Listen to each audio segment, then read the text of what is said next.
Testing. Test, test, test, everybody. Can you take your seats, please?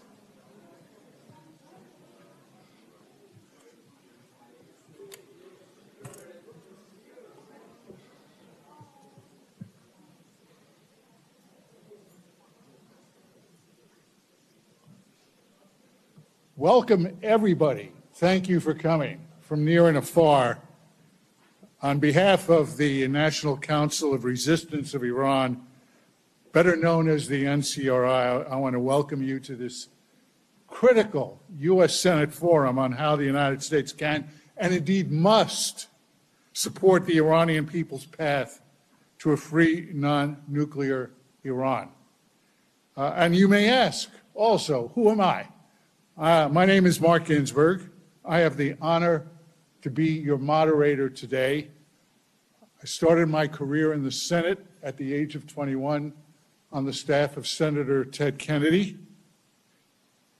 And I have made my career in this city one of the greatest aspects and greatest satisfactions that I have is my unyielding commitment for decades to a free, democratic Iran, which has less to do with my professional career in government, but rather has been motivated by the personal losses that my family has endured due to Iran's terror, and the losses that so many of you, your family, your friends, those of you who have traveled from around the country from afar, I know that all of you, as I am concerned about my family in Israel, are deeply concerned about your families, Iran, and around the Gulf. They have been subjected to fear, to terror, to oppression, and it's our job to try to save them. Because the theo-fascists who maim and massacre their own people in the name of this mullah theocracy and who have a bloodlust for Israelis, for Sunni Arabs, and for America's Jewish community must be brought to justice. And they have not been brought to justice yet. And so I want to also give my thanks on behalf of the NCRI to all of the Senate and House staffers who are joining us today from their busy schedules. Your support, your counsel, your guidance, your advice, your boss's support means a great deal to all of us, particularly to the people of Iran who know that your bosses and you stand up proud and with courage.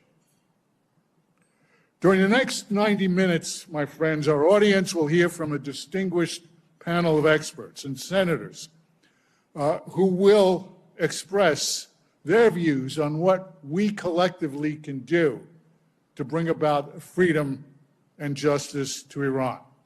We're also going to hear a video from Madam Mariam Rajavi, the leader of the NCRI. I know Madam Rajavi personally. I am proud to be associated with the NCRI.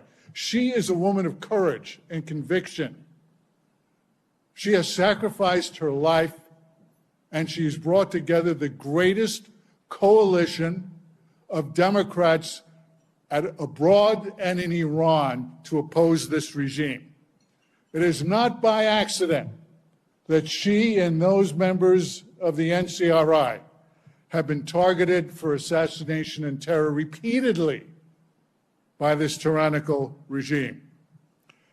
In her capacity as one of the most respected leaders of Iran's domestic and international democratic movement, at times I'm troubled when I hear about the fact that she doesn't receive as much publicity as the pretender to the throne, Raza Pahlavi.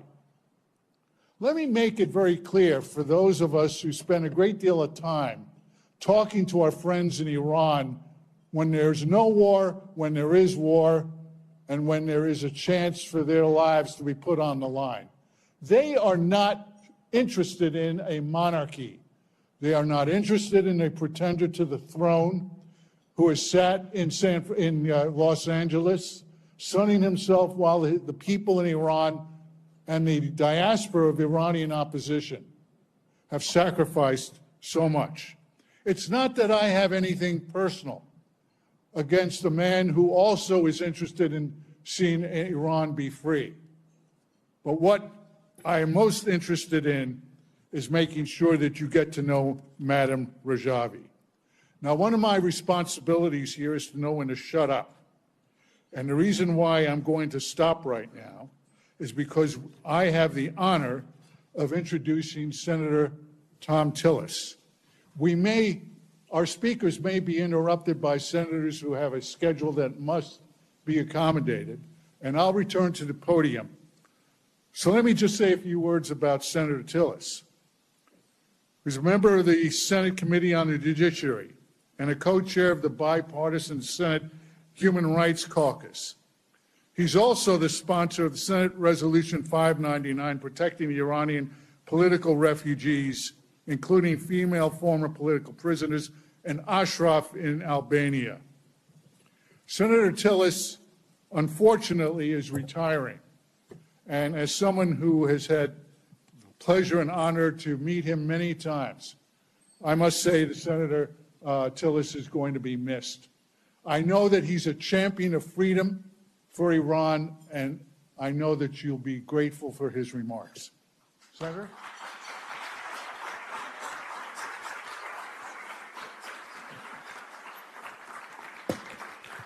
Well, thanks, everybody, and welcome. It was a short commute. My office is literally right across the hallway here. And unfortunately, as last week, as some of you were going around asking Senate members to come and visit, I ran into some folks. I was about to go to a funeral. Actually, it was earlier this week. And they said, I hope you'll come. And I said, certainly. I've come every time that you're here. We were just talking about how I've come to greet you many times. This is not one that I'm going to be able to enjoy the delicious food, though. I've got 3 lunches that I've got to go to today, so there's only one I'm going to be able to eat at. But as you know, I've spoken with you several times, and I've always said that someday I hope we're doing this in Tehran. And maybe we're almost there. Maybe this is the opportunity. I reached out to President Trump over the weekend and told him that I appreciate the fact that he's done something that no other president has had the courage to do. It's not without its risk, and it's certainly, we have a long way to go. But I believe that President Trump has finally taken the step that could force real, meaningful, and lasting change. And that may lay the groundwork for a new kind of Iran, an Iran that unleashes the incredible potential of its 92 million people, an Iran that has one of the richest histories of any nation in the Middle East, an Iran that I firmly believe that the vast majority simply want to live in peace with a family of nations that want to do the same. I believe that it actually represents an opportunity to fix a number of the things that ail the Middle East. But there's a lot of work to do. And there's a lot of prayer to be had. And there's a lot of patience that will be necessary, because I know our president likes things to get done like that.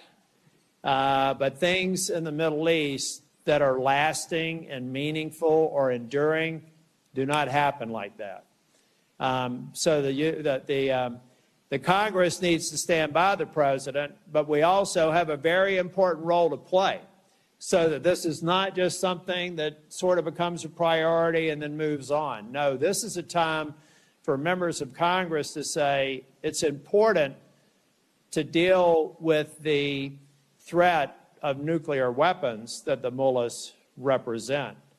But it's equally important to make sure that we put Iran on a path to freedom, and one where they recognize the family of democratic nations are the nations they should look to. Not China, not Russia, not North Korea, but the nations that have proven that democracy, free speech, freedom of religion work. And it's the only system that sustains itself over time. Take, for example, our 250-year history. So as we move forward with the uncertain times in Iran, I think they're very necessary. They're frightening. And it's not lost on me some of the suffering of the innocent people in Iran. They're the ones that we should pray for. But we also need to make sure that Congress plays a role in making sure that whatever agreement comes out of these discussions, that it be an agreement that's ratified by Congress so that it transcends administrations and it transcends Congresses. Now, I'm only here for 262 more days, and I don't say that because I'm counting the days until I'm gone. I say that because I'm counting the number of days that I still have to make an impact. And I do believe in those 262 days, we will make an impact for you all and your loved ones in Iran. God bless you.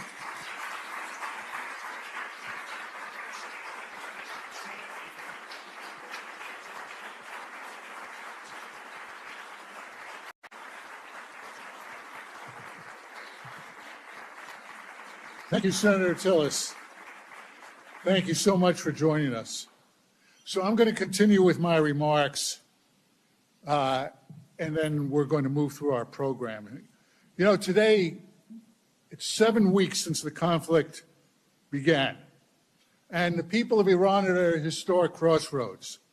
And the question that we in the United States have is, will the people of Iran be provided the support they need to seize this historic moment to overthrow the tyranny of the mullahs, or will they be compelled to endure another sad chapter of oppression and suffering? The situation on the ground in Iran demonstrates an irrefutable reality. The external military pressure alone will not trigger a collapse of this Iranian regime.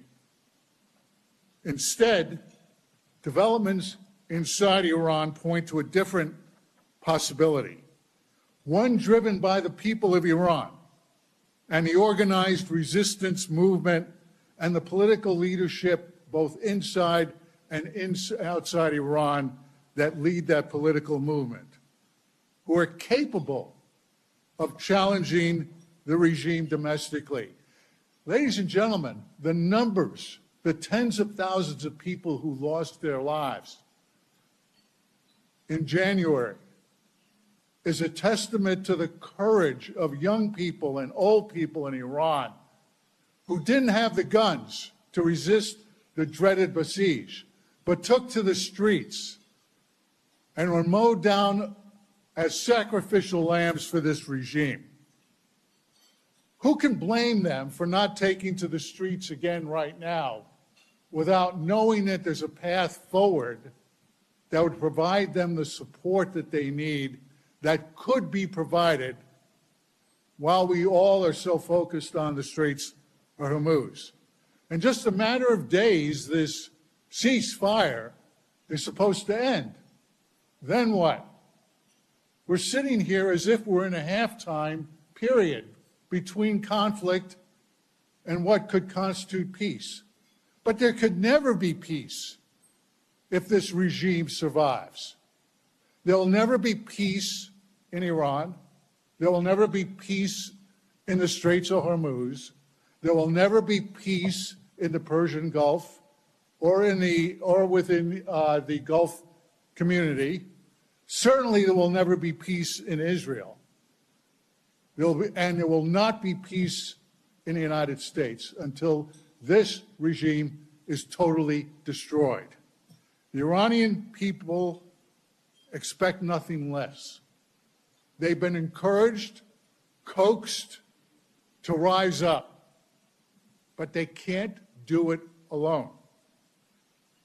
Even though the Iranian regime is weaker than at any recent time in decades, it has become simultaneously as repressive as ever. The combination of internal dissent, the organized resistance movements that have been formed and quietly sprung into action by the NCRI, and the loss of regional leverage created by a volatile series of events that they themselves instigated now compels the United States to recalibrate to align with these realities. Ladies and gentlemen, I want to share with you a hope that the United States, which has done so much during the last many weeks to set the stage for what could be a change in the chapter of Iran's future, we must do more. And what we can do, I'll talk about as we wrap up. I have my own views as to what is necessary for us to do and what the United States and other countries concerned should do. I want to close this particular opening by saying a word about Madam Rajavi, who is going to give you a video message shortly. She's welcomed the ceasefire as a step towards protecting civilians and lasting peace. She's also emphasized peace and freedom are an inseparable component of Iran's future. And she's called for an immediate halt to executions and recognition of the Iranian people's right to overthrow this regime. Her 10-point program, which she introduced before a session of the Council of Europe in December 2006, encapsulates the aspirations of the Iranian people and the Iranian resistance for the future of Iran. Now, I don't expect you to read that 10-point program right here. It's on the NCRI website. But it's a demonstration of something that had been locked in concrete since 2006, before many an uprising has occurred.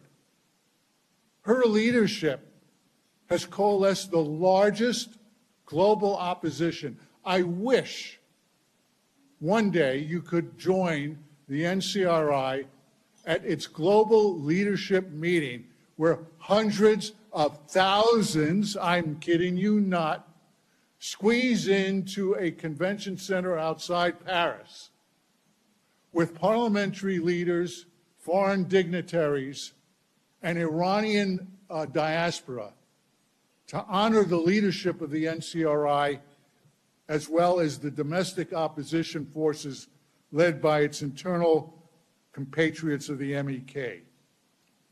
Her call for a pluralistic republic based on separation in religion, state gender equality, and the abolition of the death penalty, peace, coexistence, and a non-nuclear Iran could be written right here in Pennsylvania in 1776.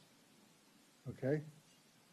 As we mark our 250th celebration of our Declaration of Independence, I hope that you'll be inspired by the speakers today and think about what a Declaration of Independence in 2026 would mean for the Iranian people. And so I have the pleasure now to, please, behind me, you'll see a video message from Madam Rajavi.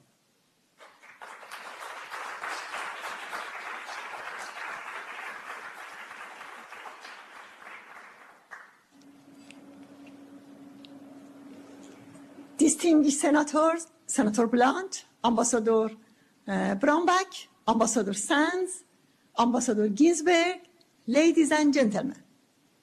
In these critical circumstances, I'm honored to have the opportunity to speak with you.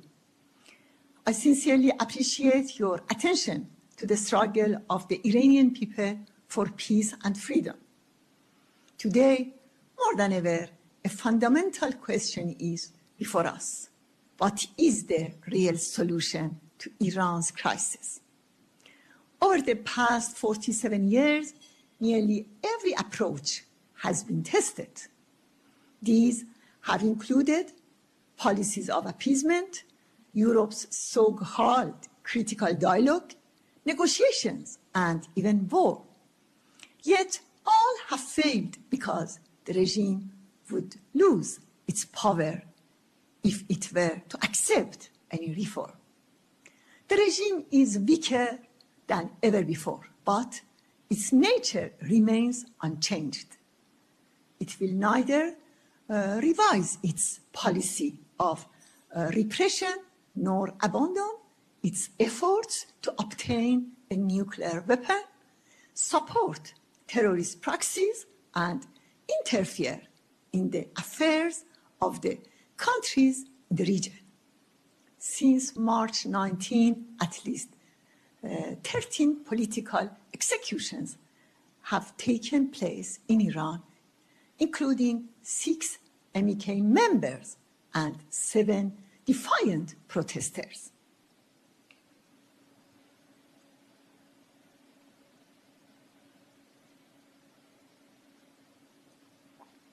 They were all accused of working to overthrow the regime. Through these executions, the regime is intensifying an atmosphere of terror in an effort to prevent another uprising. Despite decades of repression, there is a determined, selfless, and organized resistance inside Iran. This movement is prepared to pay the highest price for freedom and has risen through multiple massacres.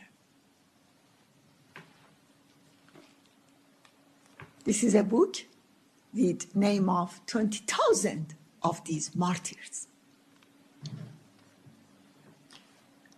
This movement has 4 decades of experience confronting the Revolutionary Guard Corps, IRGC.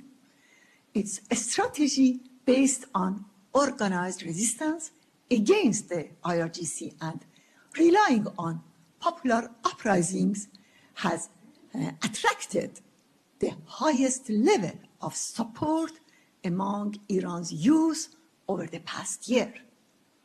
I must emphasize that the people of Iran do not want to return to the dictatorship of the Shah. We believe the ceasefire was the most appropriate decision at a highly sensitive moment by the United States.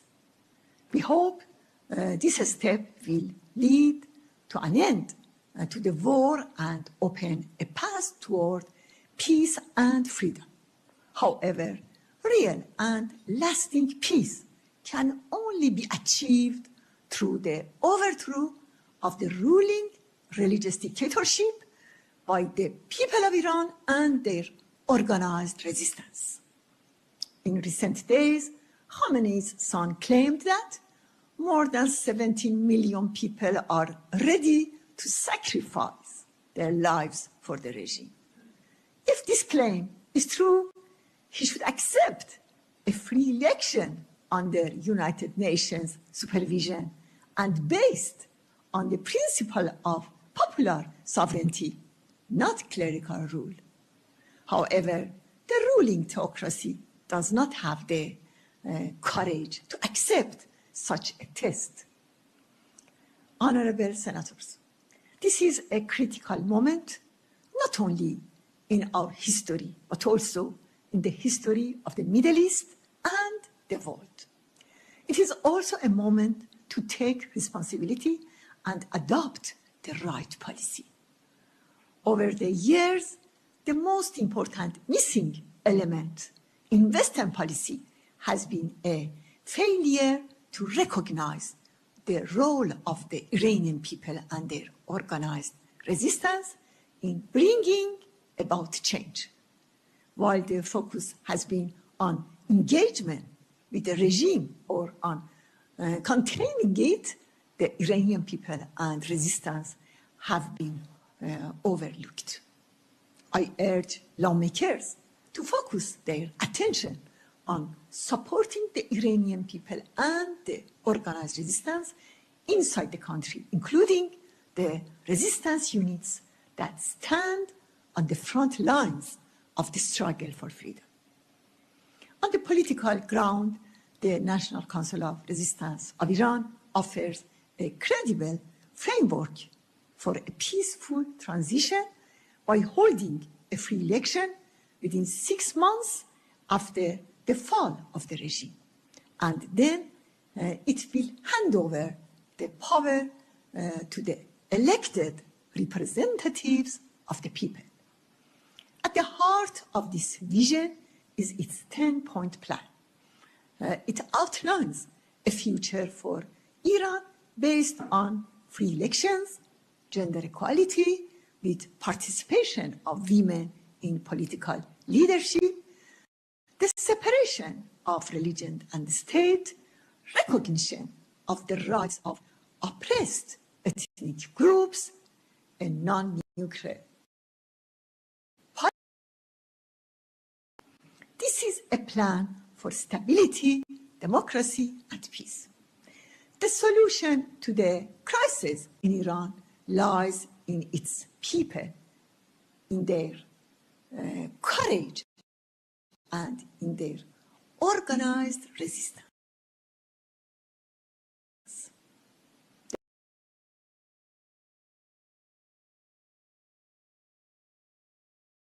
To recognize the Iranian people's resistance and stand on the right side of history. I call on all of you to support the Iranian people and think about regime.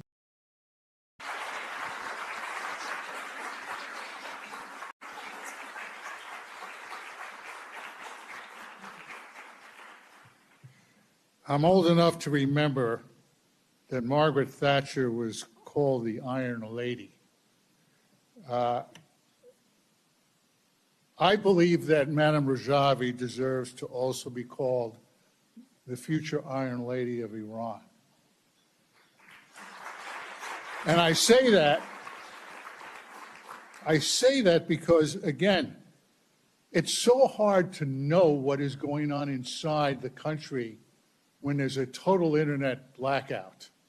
It is so difficult to appreciate the repression that is taking place. Every last ounce of the mullah's blood and treasure is being spent to keep the people in their homes and to shoot them in the streets if they dare come out. Her call for help is a call that needs to be heeded. And a call for help is represented by the pictures that you see behind me. And let me say a word before we move on, and I have the honor of introducing Senator Blunt. You know, this escalating repression that's occurring that we're hearing about in little bits and pieces paints an awful picture of how many young people are dying in prisons and on the streets while the bombing and the repression goes on. There's been at least 14 executions of political prisoners in recent weeks. Now, you may think 14 is not a lot. That's just the 14 that we actually have heard about outside. All were directly members of the NCRI's domestic democracy movement. Do not underestimate the attractiveness and courage of people who rallied to NCRI's flag inside Iran and who are now facing the type of tyranny that the regime is inflicting on anyone who dares oppose them. Three of these bright young people, a second generation of MEK supporters and NCRI supporters in their early 30s, who all confirmed their commitment to the organization in taped messages from prison before their execution. You know the drill. Your life will be spared if you sign a confession. And they refused to do so. They were 30 years old. They were not 80 years old. They were Babak Alipur, a law graduate, Puya Gobadi, an electrical engineer, Vahid Amirian, an electrical engineer, Abkar Danashevikar, an engineer, and Abdul Hassan Montazer, an architect. And additionally, 7 other young protesters who were arrested during the January 26 uprising were executed because they refused to denounce their charge of confronting the Iran Revolutionary Guard Corps.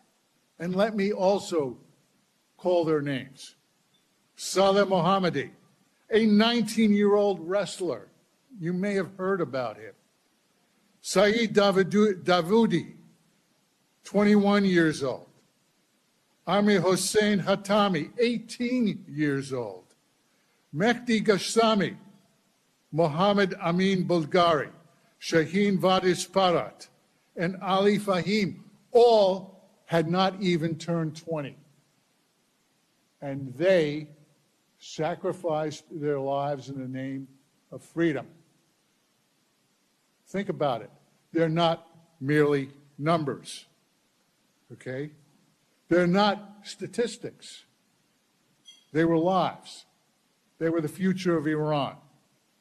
They were the embodiment of the nation's hope, and their execution, carried out even as the war cast its shadow across the country, reveals, ladies and gentlemen, a profound truth, that this regime fears its own people more than it fears an external enemy. May I just ask, before I show you a video honoring these people, that you bow your heads for a second in silence to honor their memory. May it be a blessing.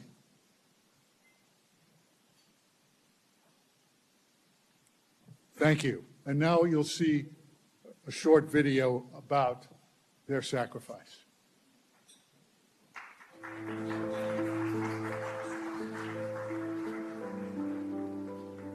The Iranian regime has rapidly accelerated its campaign of state-sanctioned terror, executing 2 more political prisoners and members of the PMOI, Vahid Bani Amirian and Abul Hassan Montazer. These killings come in the immediate aftermath of the execution of 4 other PMOI members earlier this week. In a desperate attempt to justify these state murders, the regime's media branded the victims as terrorists guilty of armed rebellion. In reality, they were dedicated freedom fighters. Abul Hassan Montazer was a 66-year-old architect and former political prisoner from the 1980s, while 33-year-old Vahid Bani Amirian held a master's degree and had already spent years behind bars simply for seeking a free Iran. Their executions were the culmination of a grossly flawed judicial process. Following their arrests in January 2024, both men endured months of severe physical and psychological torture in Evin Prison's notorious Ward 209. Their death sentences were handed down by the infamous criminal judge Iman Afshari in sham hearings that lasted only a few minutes each. The regime's cruelty was further amplified by a violent anti-riot raid on Gezel Hazar prison the night before the killings began, where inmates were brutally beaten and held completely incommunicado. These atrocities, carried out despite fierce warnings from Amnesty International and global lawmakers, highlight a broader campaign of repression under Masoud Pezeshkian's presidency, during which executions have reached unprecedented levels. The timing exposes a profoundly vulnerable regime paralyzed by the fear of being overthrown. Reeling from massive nationwide uprisings in late 2025 and the death of Supreme Leader Ali Khamenei in February 2026, the clerics are exploiting the fog of war to quietly eliminate their most capable adversaries and terrorize a restless society. This unabated bloodthirst poses a horrifyingly real threat to other PMOI supporters who currently languish on death row, facing the exact same fabricated charges. By isolating prisoners and carrying out rapid secret hangings, the regime's behavior chillingly mirrors the buildup to the 1988 massacre of political prisoners. Statements of concern are no longer enough. The international community must take immediate, concrete actions to hold the perpetrators accountable and stop this killing machine before another mass slaughter unfolds.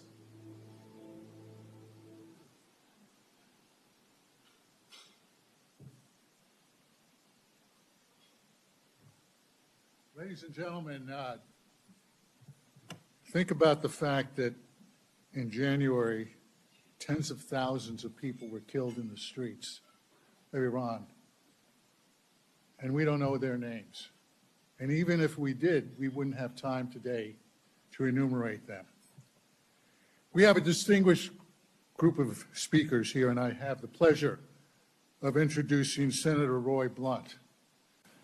Senator Blunt started his career in the House of Representatives and had a distinguished career in the U.S. Senate.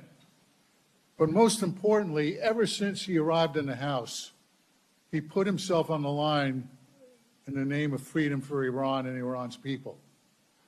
When the Iranian people were forced into exile, the NCRI and MEK, into Iraq, literally put into concentration camps, he was there to support them and demand that they be free. And when they were moved to Albania, to Camp Ashraf, he became one of the Congress's greatest voices to protect their rights and to protect their freedoms and to give them hope that their diaspora and days in exile will soon end. Senator, you've been an inspiration to everyone in this audience, and we're grateful for you for being with us today.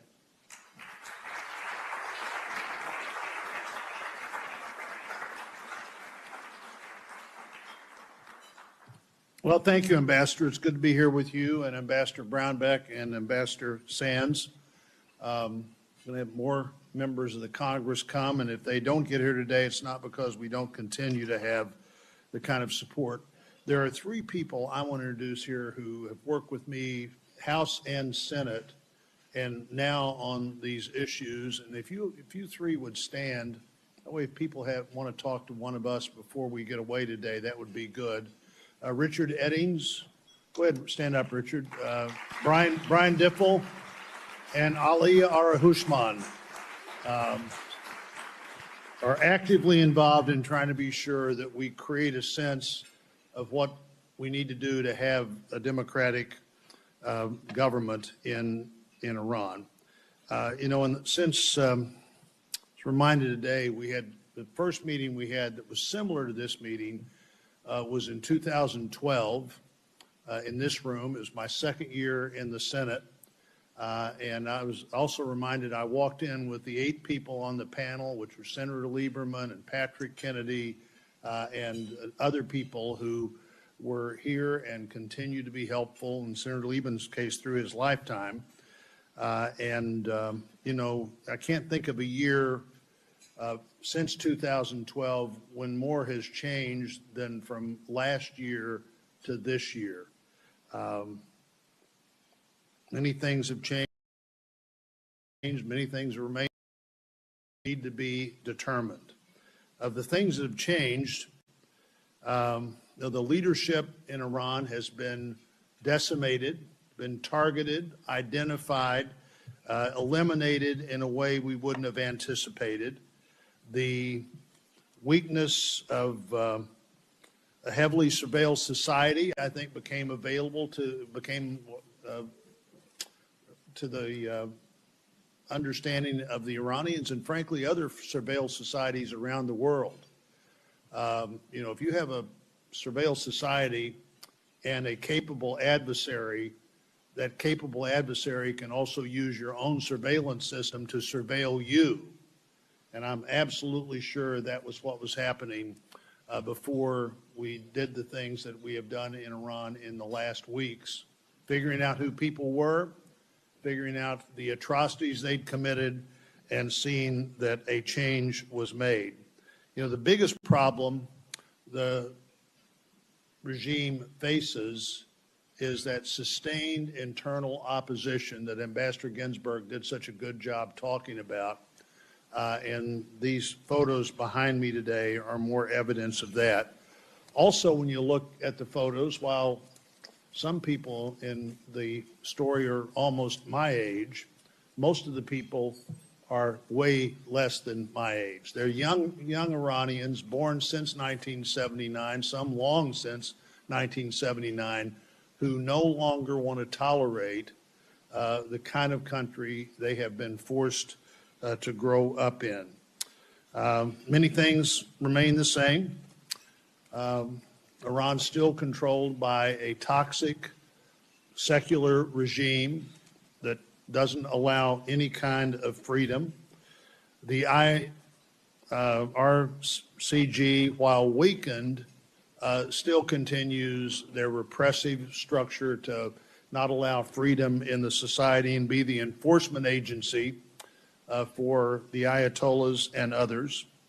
The regime continues to focus on decimating any internal resistance. So those things are as they have always been. Thousands have been murdered. Mrs. Rajavi held up a book that said that had 20,000 names in it. I am confident we don't know all of the names.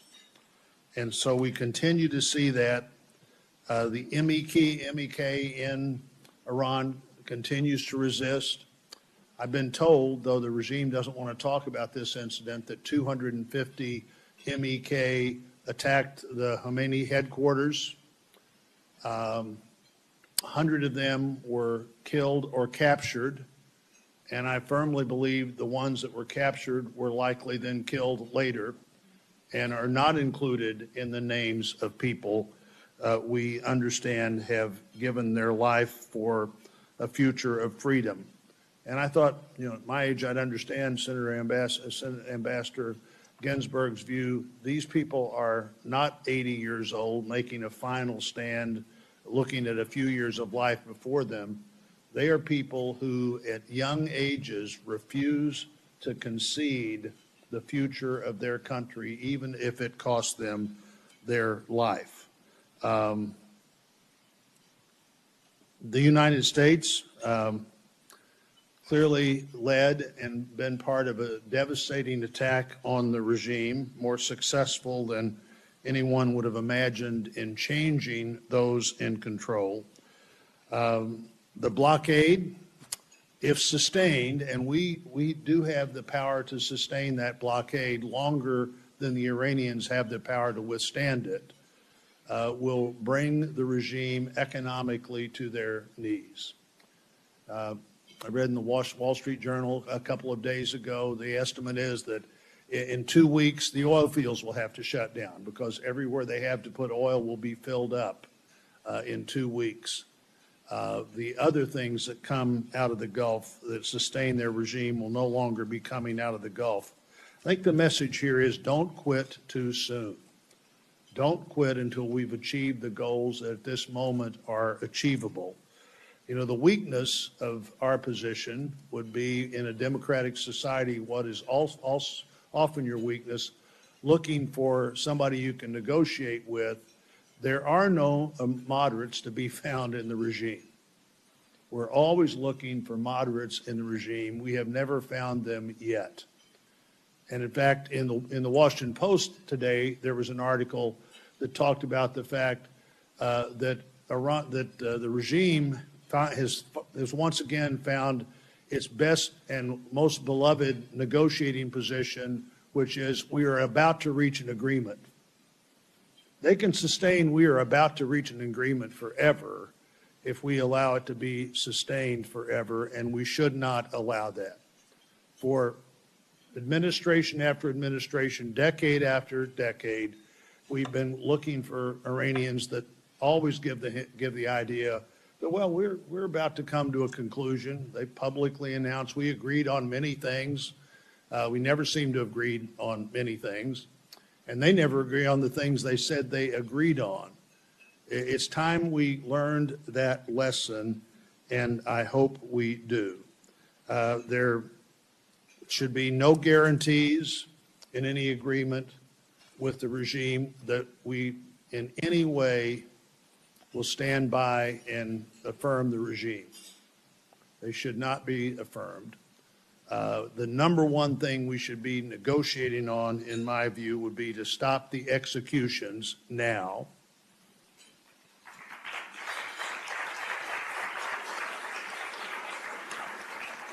to stop the killing of protesters now, and understand that during all this time, we have had one group in Iran that has led the consistent effort.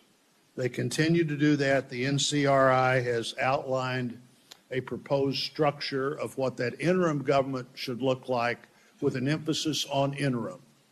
A government that provides enough stability to quickly get to democratic, free and fair elections, and a government that is committed to democracy.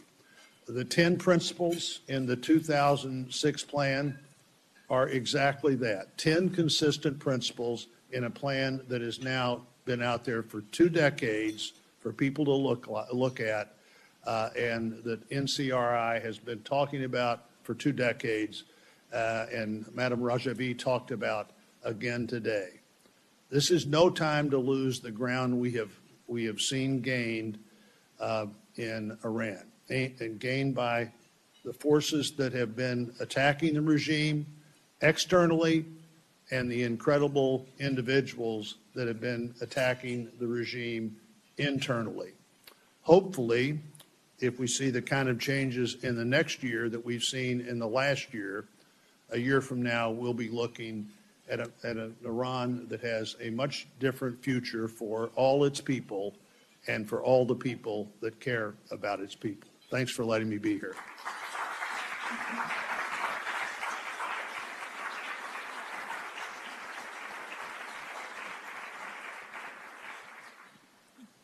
Wise words indeed from a wise senator. And most importantly, the fact that you introduced your staff as a former staffer from the Senate, I think that just shows a remarkable sense of greatness, Senator. And speaking of great people, I have the honor of introducing Ambassador Carla Sands, former U.S. Ambassador to Denmark. What does Denmark have to do with Iran? That is not the question. More importantly, what has Carla Sands not done yet for the women of Iran? Her leadership at Ashraf, her support for the women's rights movement in Iran is what distinguishes her. Now, I'm a former ambassador, and I don't mind being called ambassador, but to you, Madam Ambassador, the floor is yours.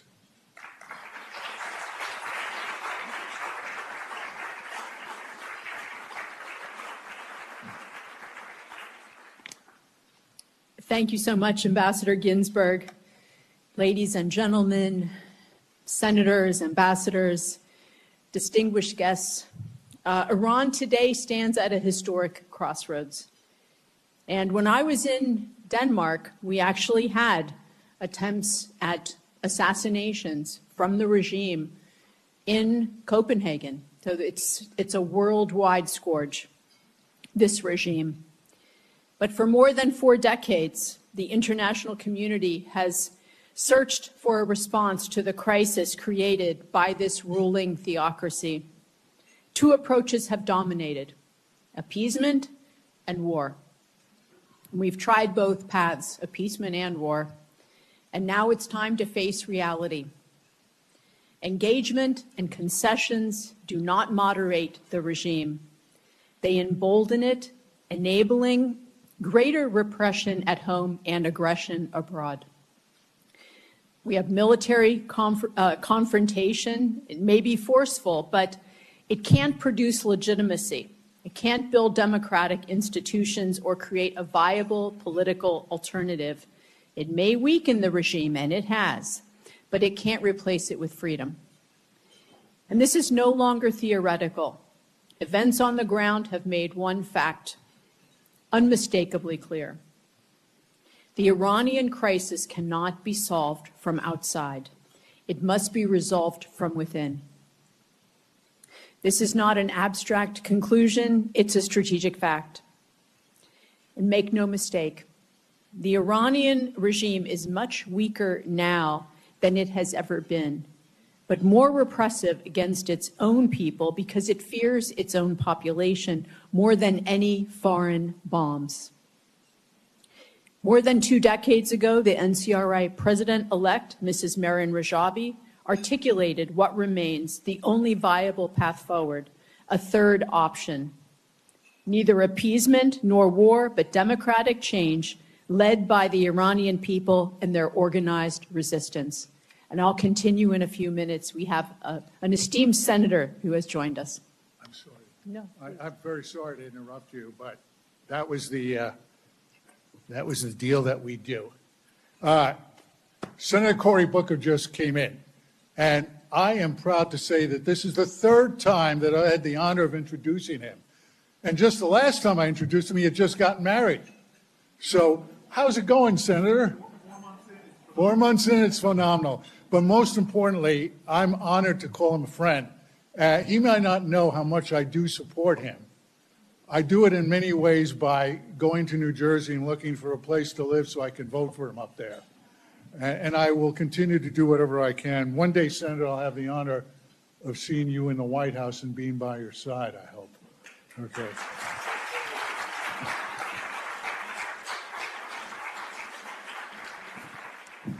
Oh, so I just want to say, first of all, thank you to our previous speaker for being so generous and pausing and letting me come here amidst a busy day.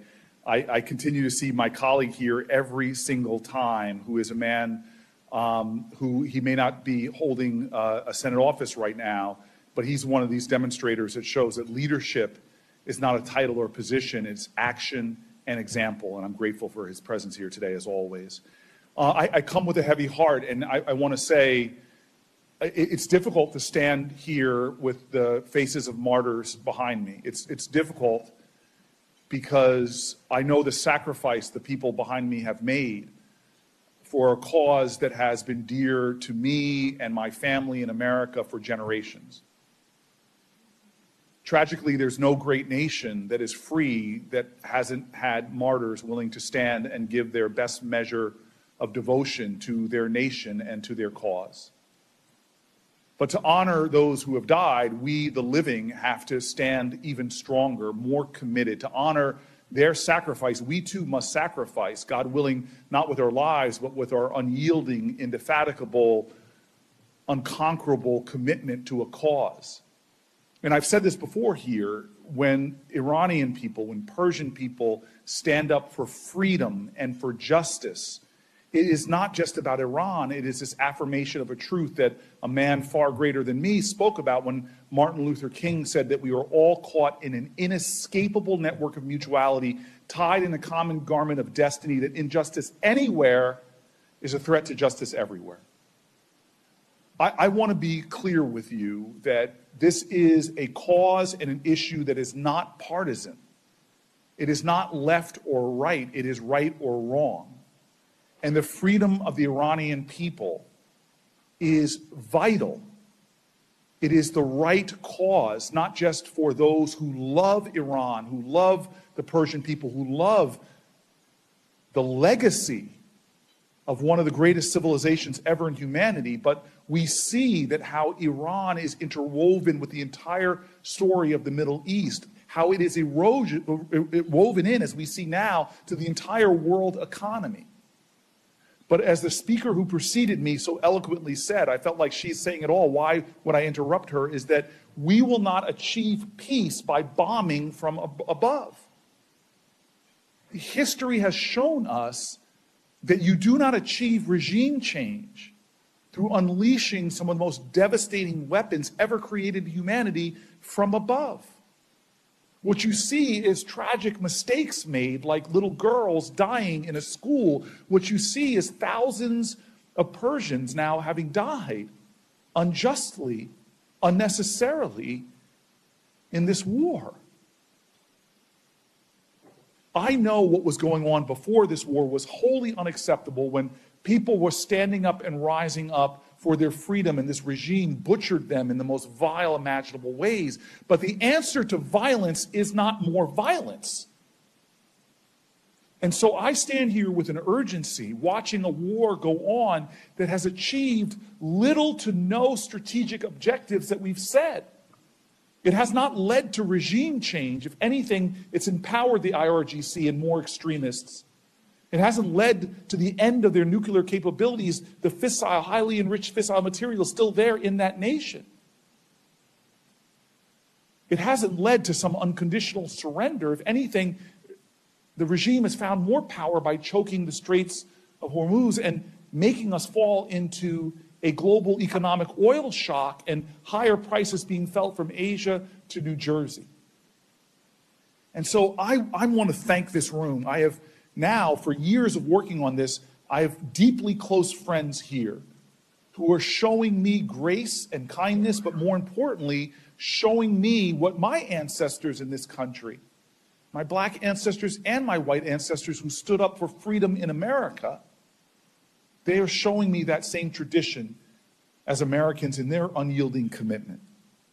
I want to make clear before I go that the horrible stakes of endless wars and the fact that there is no military solution to ending this war, that I am going to do everything I can in the United States Senate to push us as a body to hold hearings, to debate, to discuss what's going on in Iran right now. We have not, since this war outbroke, had one open hearing to discuss and even debate the issues that we hold common ground on. There is not a senator in this body, not one of the 100 of us, that don't want to free Iran. But why aren't we having a marketplace of ideas in the world's most deliberative body? Why aren't we holding accountable any administration? Because whatever you believe about the current one, no administration is perfect. This body that you are in right now, the Senate, was formed, if you look at the Federalist Papers, Federalist Paper number 47 said the Senate was created to provide a check and a balance to an administration that may overstep its bounds.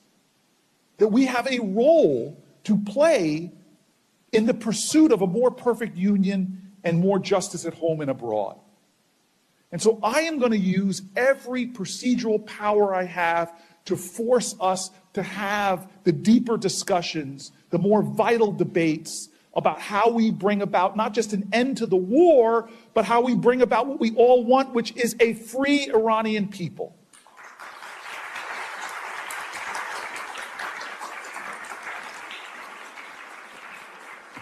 And so I will end with this. I've been blessed when I came to the Senate that my colleague, never a colleague of mine, my mentor, a man named Bill Bradley from New Jersey, a senator, told me the best thing you can do is to try to have real relationships with people across the aisle, try to honor them. You may disagree, but understand you have shared humanity and that you both love this country. I tried to do what he told me, and when I first got here, I tried to go on this odyssey of meeting with all of my colleagues on the other side of the aisle, and I couldn't get on this one guy's schedule. And finally, I got 15 minutes, they told me, that I could sit down with this lion of the Senate. I'm a new guy, a young guy in the Senate, and he agreed to meet with for 15 minutes. I was actually nervous, that I can confess that now. He's now since passed, but I was nervous. I'm days in the Senate, and I get a chance to go meet with John McCain. And I go into his office, and I will never forget, they told me 15 minutes, but I started looking at his wall, so it looked like a museum of these extraordinary pictures from American history, and I start asking him, and he starts opening up and telling me stories until I got to the Vietnam War, which is not a great chapter. In fact, it's a time that teaches all of us that bombing a nation is not going to bring about regime change. And I'll never forget, he opened a filing cabinet and pulled out these documents, and he cradled them as if they were living and still being processed by him. And he showed me not only documents about his time as a prisoner of war, but he showed me a picture of his lifeless body being carried after his plane crashed out by Vietnamese soldiers. But the story that I want to end with is a story he told me that so moved me, I included in the book I just wrote, in a chapter about patriotism. And my argument in the chapter is patriotism is never brash and loud. It is the quiet devotion to the ideals of this country and to the people of this country. Our greatest patriots did acts of devotion that were not seen, not televised. And here's John McCain telling me this story about Mike Christensen in this POW camp that asked for scraps of paper, of cloth rather, that he brought together, different color cloth, and on the inside of a jacket, he put an American flag. And every night, he said, when they were getting ready to settle down for the night, he would hang the jacket up so the American flag was facing them, and they would put their hands on their hearts and pledge allegiance to that flag. And he said it was like this reaffirmation of faith, not just in a flag, not just in a nation, but to her ideals, to the enduring ideals of freedom and justice. One day, the Vietnamese prison guards found the flag, dragged Mike Christian out, and beat him within inches of his life. He was thrown back in, and John McCain said his face was all swollen up. He was so badly beaten. And they tended to his wounds, and they were going to bed, and he said he fell asleep, and then he woke up. And there he said he saw in the corner of the structure Mike Christensen sitting with a bamboo needle, face swollen, hands shaking, and he was again sewing together an American flag.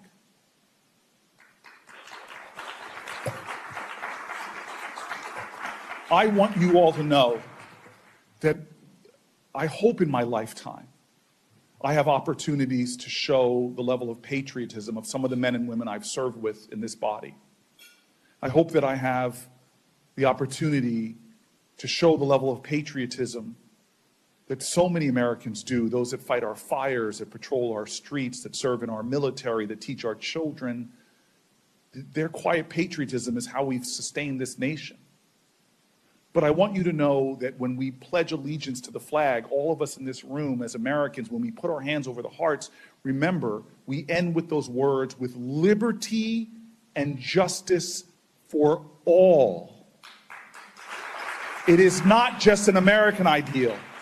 All people deserve liberty. All people deserve justice. The people of Iran will be free. Thank you.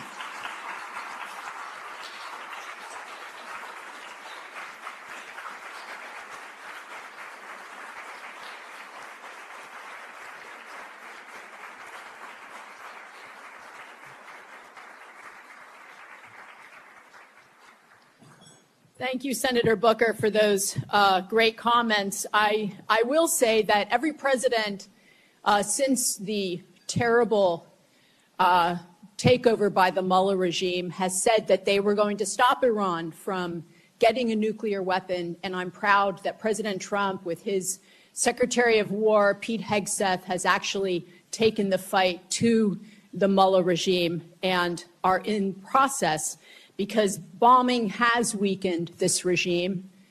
Bombing has weakened it to the weakest it has ever been since they took power in the 1979-1980 era. And President Trump may not have set out for regime change, but he is now negotiating with a new regime, certainly. The regime, though, it's surviving through repression that cannot reform itself, censorship, executions. These beautiful young men with their future ahead of them, and these powerful men that were leading resistance for so many decades, they may have silenced them, but they don't silence us.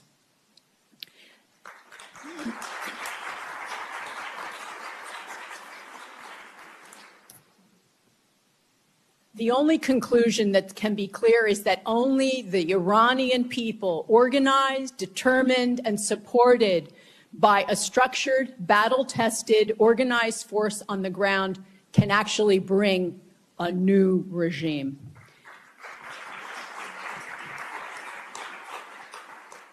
And here lies the reality. It's too often overlooked. The organized alternative does exist. And at its core, it's leading, shaping, sustaining it. And these are the women, the Iranian women. For decades, the world has focused rightly on the oppression of women in Iran. But the other half of the story is even more powerful. Iranian women are not merely victims of repression, they are leaders of change. Leading, yes, they're leading the most organized force in the history of Iran. Over the past 4 decades, they've assumed leadership at the highest levels of the largest, most organized, most enduring opposition movement of Iran, namely the MEK.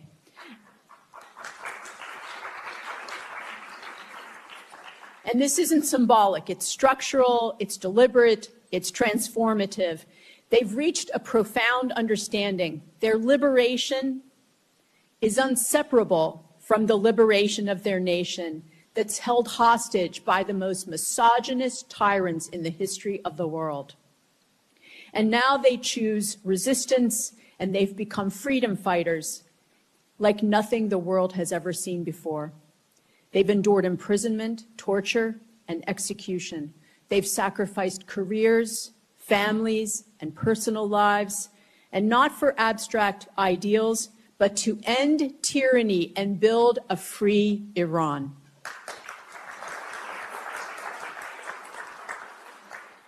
Under Mrs. Rajavi's leadership, this movement has redefined political struggle. It shattered long-standing taboos and proved through action that women are not only equal participants, but a driving force for change.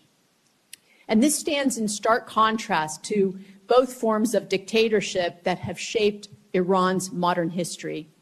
We're told by some to look nostalgically to the monarchy, but history tells a different story. The Shah's regime was a male-dominated dictatorship sustained by repression, censorship, and the brutality of the Savak. Today, his son seeks relevance, yet he has repeatedly and publicly expressed pride in that era. In fact, just this week, Reza Pahlavi openly defended his father's crimes. He was pressed by the Swedish TV SVT on his family's role in the repression, and he said, "I'm proud of my heritage, my family's history, and everything they have done." Let's be clear. You cannot build a democratic future relying on a dark past, which was once widely rejected by the vast majority of the Iranian people. The Iranian people have overthrown a corrupt, repressive, and one-party system of the Pahlavi dynasty, and they will not go backwards.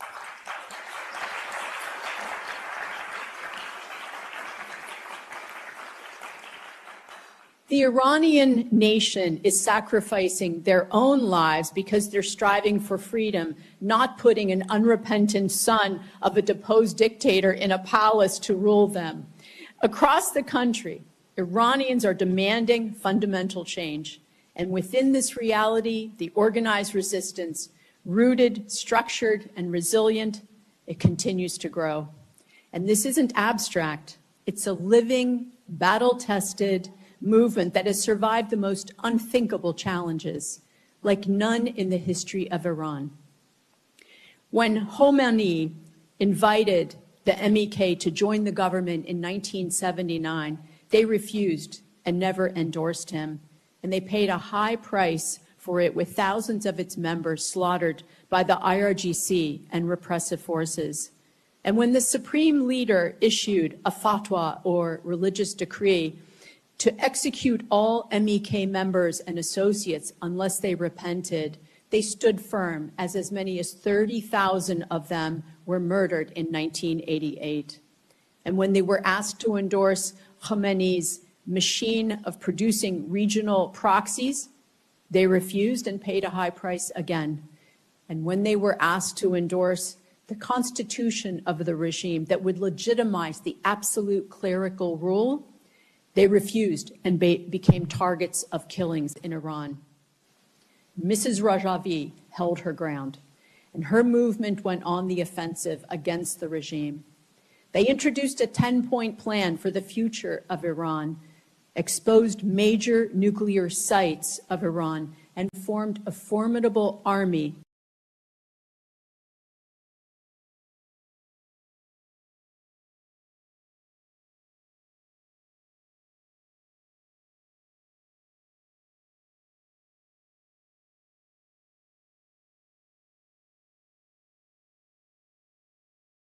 regime. The MEK fought in the courts for 15 years and got itself removed from the list.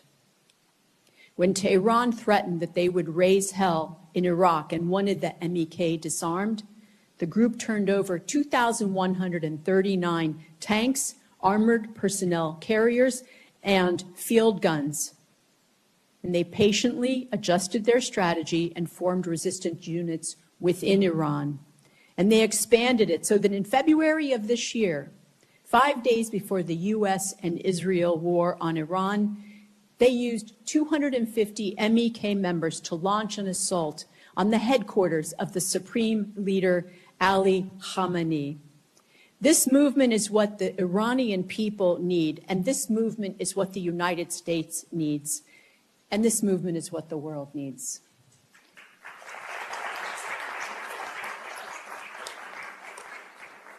And Mrs. Rajavi does not seek foreign boots on the ground or imposed solutions. She calls for recognition and an end to the decades of misinformation and marginalization. The United States and the international community now have a historic opportunity. The time for ambiguity is over. The time for choosing sides is now. Recognize that change in Iran is already underway. Recognize that the viable alternative does exist. Recognize the National Council of Resistance of Iran and the provisional government of Mrs. Rajavi have put forward to guarantee that there's a transition from theocracy to a representative government. And such recognition aligns with the will of the Iranian people. So let's be clear. Iran's future will not be shaped by relics of the past. It will be determined by the Iranian people, by their courage, their sacrifice, and their organized resistance. It's a future based on democracy, equality, the rule of law, and the separation of religion and state. It's a future embodied in the vision of Mrs. Rajavi, and she has articulated this in her Jeffersonian 10-point platform for the future of Iran. A free, secular, democratic, non-nuclear republic at peace with its neighbors. So today, let's move beyond illusions, the illusion that the past offers a solution. The path forward is the Iranian people and their organized resistance. And it's time for the United States to stand clearly with them. Thank you.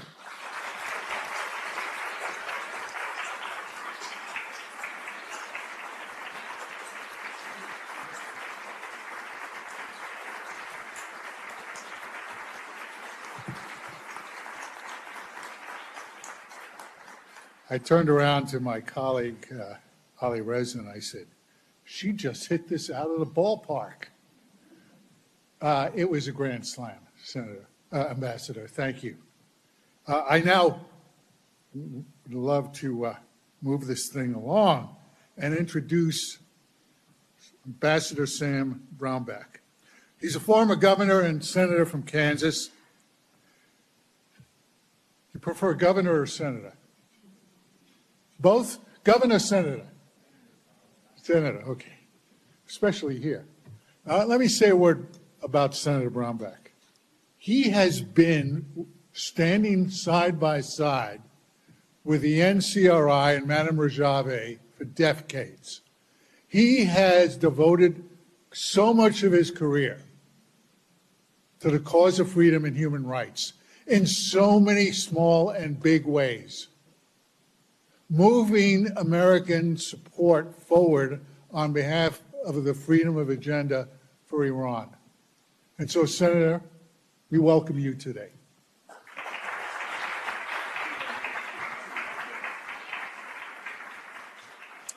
Thanks, Ambassador. Appreciate that very much. It's a pleasure to be back with you.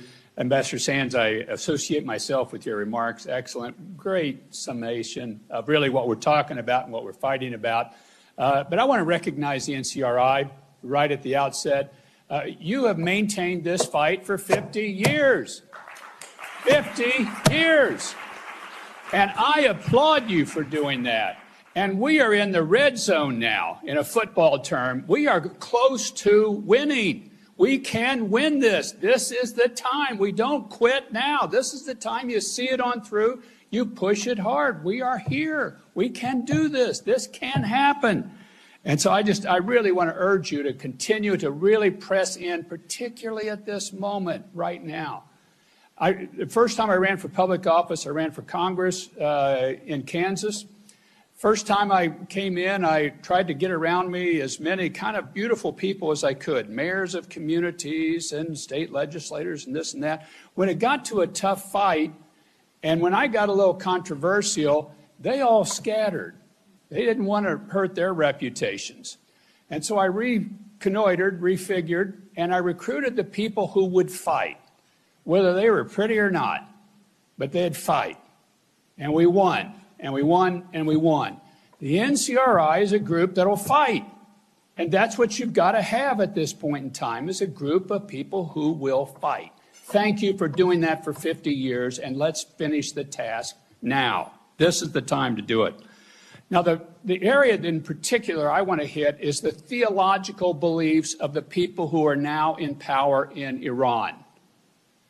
With what's taken place, the theological views of this Iranian regime cannot be allowed to have a nuclear weapon or remain in power in Iran. If they retain power, they will be a wounded bear, and they'll be more dangerous than ever.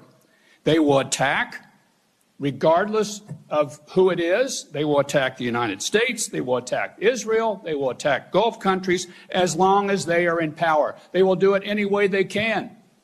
They will do it with terrorists. They'll do it with bombs. They'll do it with blackmail in the Strait of Hormuz. They will do it any way they can.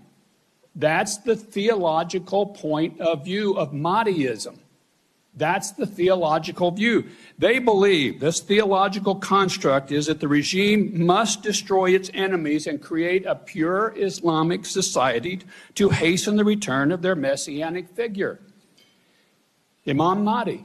That's who they believe they are. And if they are allowed to somehow stay in power after all this bombing, they will declare victory and a martyrdom complex that will be more dangerous than even it was in the past. There will be no peace in the region while this regime is in power. That is the blunt point of where we are right now. In a Western term, we've been riding a horse and we're halfway across the river, and you can't turn back now. You have to get this regime out of power. We must have regime change or it will get worse.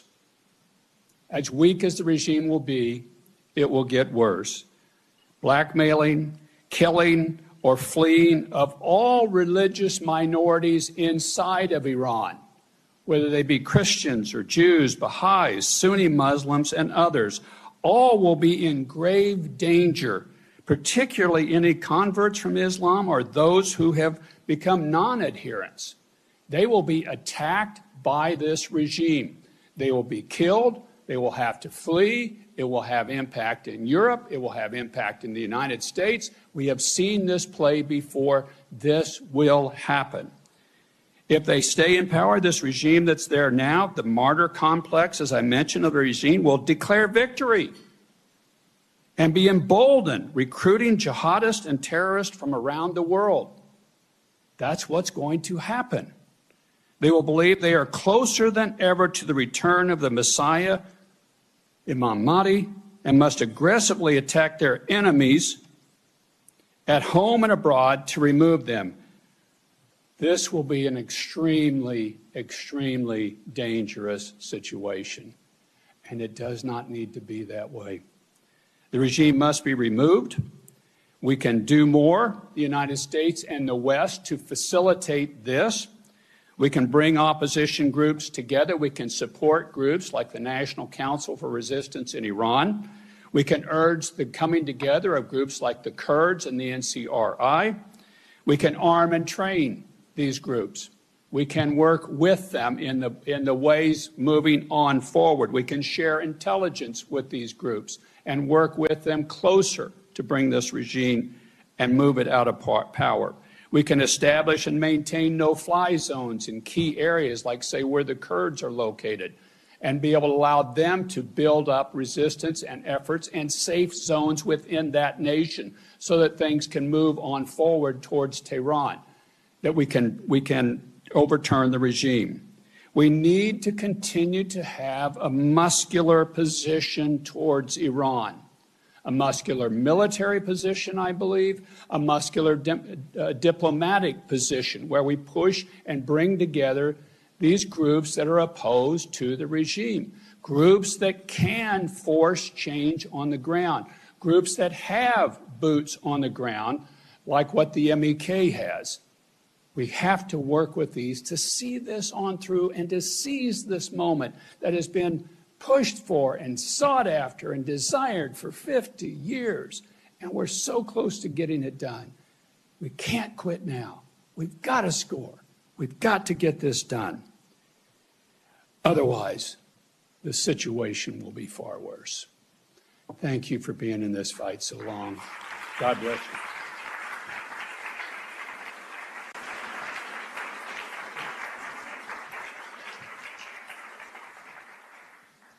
Folks, don't take my word for it. I'm going to show you a film to show you the deep fear that this regime has of the MEK and the NCRI. Don't be fooled or lulled into belief that somehow or other, because the American people are only familiar with a discarded monarch who wants to restore the monarchy because he's able to buy so much media. Madame Rajavi and her team have spent far more time with boots on the ground, and maybe stilettos on the ground, but boots on the ground. Just watch this video for me. Even the regime admits its concern. Their own words confirm the resistance unit's impact. یک مثلثی در این قضایا فعال بوده است. پادویش هم مربوط به سازمان منافقین بود. از ماه‌ها قبل اینا آماده بودند. شما نمیتونید از یک جریان علیه انقلاب و عناد با نیروهای انقلاب یاد بکنید و جای پای جریان نفاق رو در اونجا نبینید. در رأسش گروهک منافقین که بیشترین نقش رو در سازماندهی این حوادث او کار انجام میداد.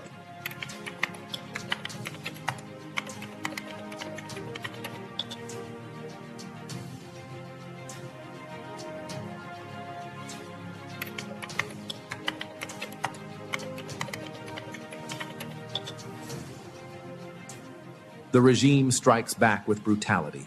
Thousands arrested, hundreds disappeared, lives lost in silence.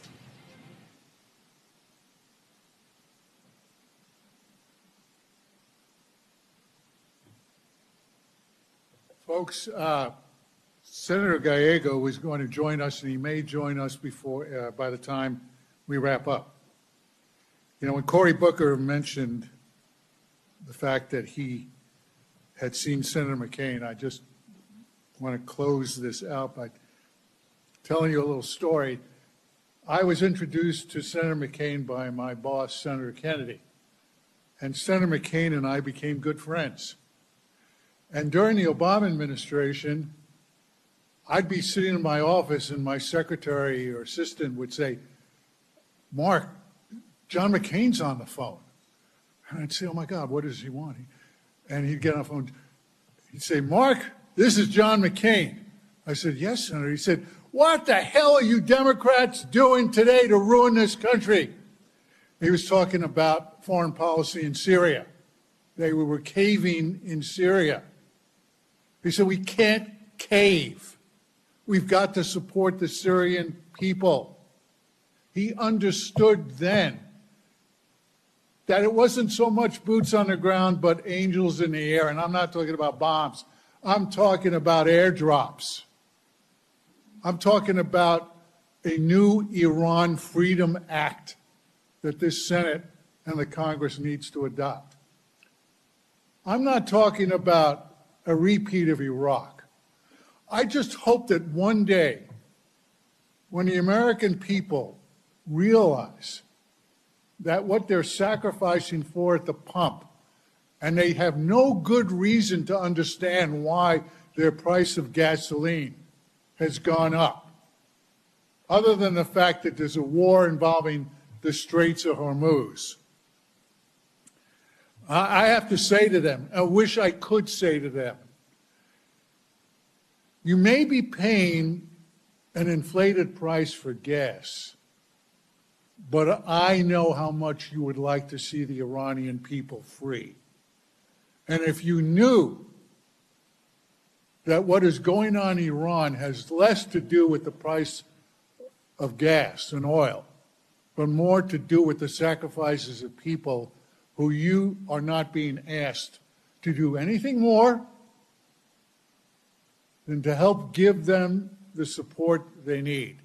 President Zelensky of Ukraine told President Biden, I don't need a plane, I need weapons. And what the NCRI and the MEK need is all the types of support we ordinarily would provide. Think about it, to people who are going to wind up taking over a country who want to be our best friends in the Middle East. Make no mistake about it, we're not wanting to support the restoration of freedom and dignity to people who want to turn the clock back. They want to enjoy the same life that we Americans do. When Madame Rajavi introduced her transitional framework to establish a provisional government, there was silence in Washington. Who was this person? How dare her stand up and suggest that she could create a government? Well, by golly, her transitional framework has been endorsed around the world by Canadians, by Europeans, by Africans, by Arabs, by Japanese. You need to see the people, the leaders who attend her meetings. If she could come here, she would stand before you today and she would say to you, give me the opportunity, American people, to speak to you directly. Transferring sovereignty to the Iranian people is not some elusive view that the baby Shah says that he's going to do. She's committed to a 6-month period of governance based on the 10-point platform and organizing democratic, free, and fair elections. I want to close this session out by saying that, and perhaps being a little bit forward, here are the policy recommendations I hope the congressional staff here will turn into an Iran Freedom Act. Treat the Iranian people as a strategic ally. Endorse their desire to overthrow the regime. That's easy, right? Condemn the execution of political prisoners in Iran. Well, that's easy. All we have to do is say that, right? That's easy. Acknowledge the role of the MEK inside Iran and the NCRI as parliament in exile as the force, the force for change and transition to democracy. That may be a tad harder, but we can make it happen if our voices are heard inside the Beltway, and Cory Booker is able to convince his colleagues that Madame Rajavi has earned the right to be recognized in the United States as a person who could credibly lead a government in exile. And this is also something that must be done in the Iran Freedom Act. Hold the Iranian regime officials accountable for the crimes against humanity, for killing their own people, for waging global terror and developing weapons of mass destruction and persisting in trying to lie their way through a nuclear program that ultimately would become a nuclear bomb program. I lost my mother and my brother to their terror. I lost my nephew to their terror. I have no illusions about who we're dealing with, but I also understand the American people don't want an endless war. We can give the American people what they want, an end to this war with a baton handoff to the Iranian people, but we got to make it a baton that actually is a club.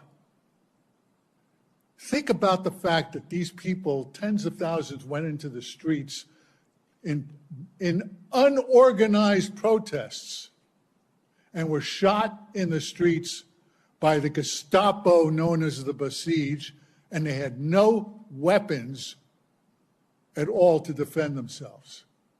We can provide them that. We can provide them the support they need. We can provide them the diplomatic and intelligence and communications support to break the repressive control that this regime has on the internet. If the internet were forced open, if Elon Musk's Starlink was in the hands of every Iranian, you would hear their voices far more loudly. I want to thank the National Council and Madam Rajavi and all of you who've traveled near and far to be with us today. I want to thank the senators who joined us today. I want to thank Sam and Roy and Ambassador Sands. I want to thank the organizers, and most importantly, I want to thank the Iranian people, and I want to pay homage to those behind me, the young people who've sacrificed their lives. Defeating this regime, just think, the worst thing that could happen is that the United States government negotiates some grand bargain that leaves this regime in place, and that the Iranian people have sacrificed their lives for nothing. That's a fool's errand.